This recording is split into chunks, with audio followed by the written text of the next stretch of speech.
Well, Cheryl, you're applying for a job to be the next mayor of Austin. Why should people support you? They should support me because I love Austin and I'd like to continue to serve. I really have a record of bringing different neighborhood groups, business groups, and other stakeholders in Austin together to get things done. So you'd like to think of yourself as a uniter? I am a uniter. I'm a collaborator. I feel like I have a record of doing that on a number of issues, from affordable housing. You might remember that was failed at the ballot box the first time. I was the council member who put it back on the ballot box and arranged the stakeholders to go back out into the community and give them a voice and more information so that it passed the next time. How do you see yourself, if you're elected mayor, working together with this new 10-1 council? It's going to be a different kind of game there at City Hall.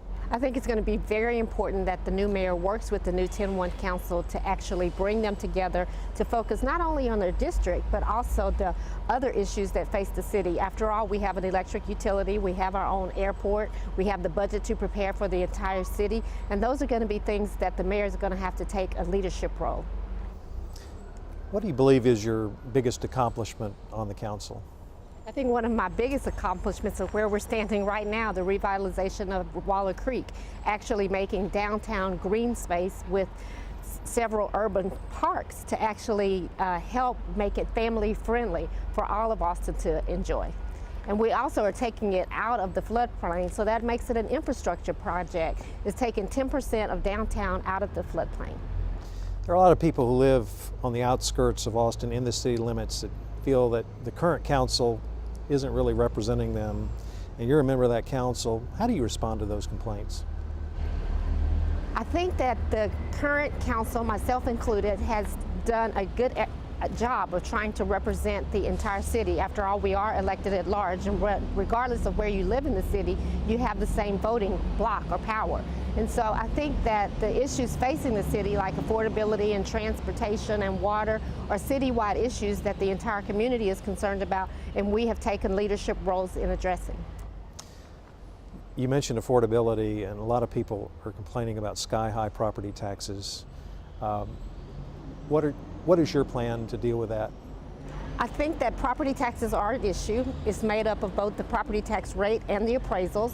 I think the largest portion of having property tax increases are the appraisals, and also the recognition that the city does not have the largest portion of the property taxes. It's actually the school district. So we have to look at what is the state not doing for us and how that plays into what we are having to charge people for property tax rates. My plan would be to go for a flat rate exemption, and we'd have to obtain approval from the legislature to be able to do that, so that regardless of the cost of your home, whether it's $1 million home or a $100,000 home, you would get the same exemption.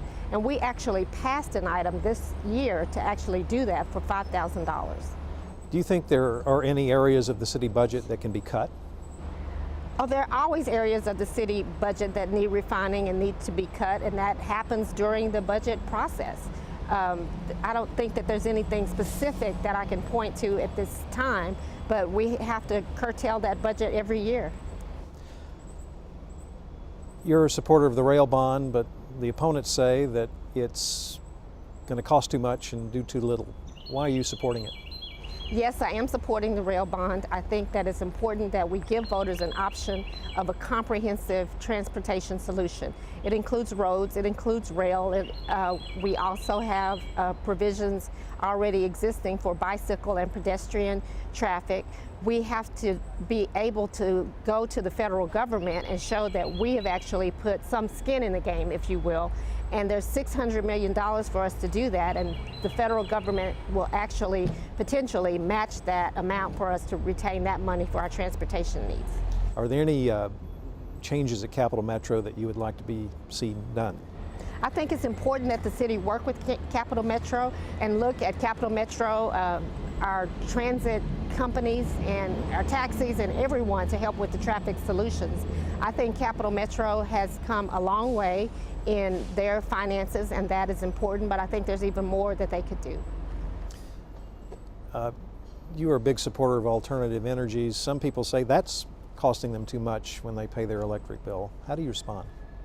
Renewable energy is consistent with our environmental values, and over the long run, it's been shown that actually that saves us money.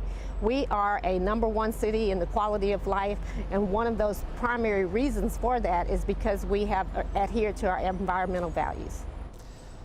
What can be done in January if you're elected mayor to start seeing some changes on our highways, reducing the amount of traffic? We know that we have a traffic problem, and day one in January we will have to start addressing that. I think that there are projects in place, and we will start looking for funding for roads projects at 360, 71, bus routes throughout Austin, including those on Lamar. There's a lot of things that we can do. I actually sit on CAMPO, which is the Metropolitan Planning Organization that is there to address our transportation issues, not just on a local basis, but also on a regional basis. How would you describe your leadership style? I would describe my leadership style as collaborative. I have a reputation and a record for actually working with other people from a lot of diverse backgrounds, and we're going to have a diverse council, not only diverse in race, but income, ethnicity, political party even. And I think that that's important, that you look for someone as a mayor who has an actual record of bringing people together and moving the city forward. I'll give you one last shot to give your pitch on why you want to be mayor.